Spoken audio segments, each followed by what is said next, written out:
রাষ্ট্রীয় আইন মান্য করা রাষ্ট্রের প্রত্যেক নাগরিকের জন্য অবশ্যই পালনীয়। আইন বিষয়টা পদ্ধতিগত হওয়ার কারণে এটার সঙ্গে অর্থনৈতিক বিষয়টি পুরোপুরিভাবে জড়িত।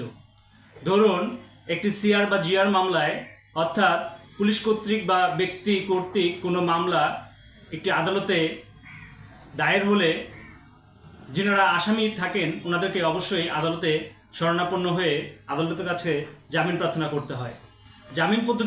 জামিনের যেই বিষয়টা, এটা পদ্ধতিগত হওয়ার কারণে এখানে আপনাকে প্রথমেই আদালতে আপনাকে ওকালতনামা যোগে আপনার আইনজীবী নিয়োগ করতে হয়। সেখানে অর্থনৈতিকভাবে আপনাকে সেখানে 375 থেকে 500 টাকা বিভিন্ন জেলাভেদে আপনাকে এই টাকাটা দিয়ে আপনাকে একটা ওকালতনামা ক্রয় করে আইনজীবী নিয়োগ করতে হয়। করার পরে দেখা গেল যে আপনার মামলায় যেই ধরনের আপনার জামিনের দরখাস্ত প্রয়োজন, সেই ধরনের আপনার একটি জামিনের দরখাস্ত প্রস্তুত করতে 50 থেকে 200 টাকা পর্যন্ত আপনার এখানে একটা খরচের বিষয় রয়েছে। আপনি যখন এই পিটিশনটি জমা দিবেন, বিভিন্ন জেলায় অফিস ভেদে জিআর শাখা বা আপনার সেরেস্তা শাখায় আপনার জনবল স্বল্পতা থাকার কারণে ওনারা আউটসোর্সিংয়ের মাধ্যমে অনেক ক্ষেত্রে অনেক কাজ সম্পাদন করে থাকেন। এই জন্য ওনারা কিছু অর্থ নিয়ে থাকেন, যেটা আপনার অবশ্যই দিতে হয়।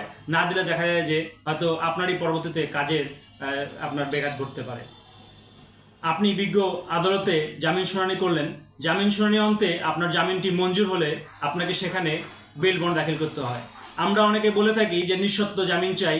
নিঃশর্ত জামিনের এখানে কোনো বিষয় নেই। কারণ হলো যে আপনার একটি চলমান মামলায় আপনাকে অবশ্যই বেল বন্ড দাখিল করে জামিন নিতে হবে। সেই বেল বন্ডটিও আপনাকে ক্রয় করে নিতে হবে বিভিন্ন জেলাভেদে। সেটা আপনার 275 টাকা থেকে কোর্ট ফি সহ আপনার সেখানে আপনার 400-500 টাকা পর্যন্ত আপনার বিভিন্ন জেলায় বেল বন্ড রয়েছে। তো এই টাকাটা আপনার আইনসেবা গ্রহণের ক্ষেত্রে পদ্ধতিগত একটা আপনার ব্যয়, যেটা আপনার অর্থনৈতিক বাজেটের মধ্যে যদি না থাকে, তাহলে অনেক নাগরিকই আছেন যিনারা হয়তো দৈনন্দিন 500 টাকা ইনকাম করেন, কিন্তু কোর্টে এসে আইনজীবীর কাছে শোনেন যে ওনার খরচ কত, কাগজপত্রই বলে যে ওনার 1000 টাকা 500 টাকা লাগবে।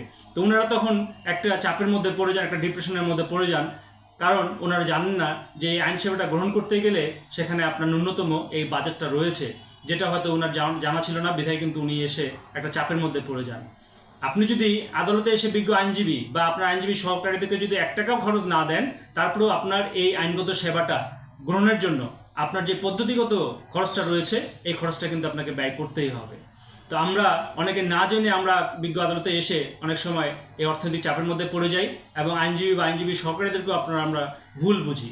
তো আমরা যদি ন্যূনতম এই ধারণাটা যদি আমাদের থাকে, তাহলে আমাদের পরস্পরের সম্পর্ক ভালো হবে এবং ভালো সম্পর্কের মাধ্যমে আইন জানা এবং মানার মাধ্যমে আমাদের জীবন সুন্দর এবং সহজ হোক।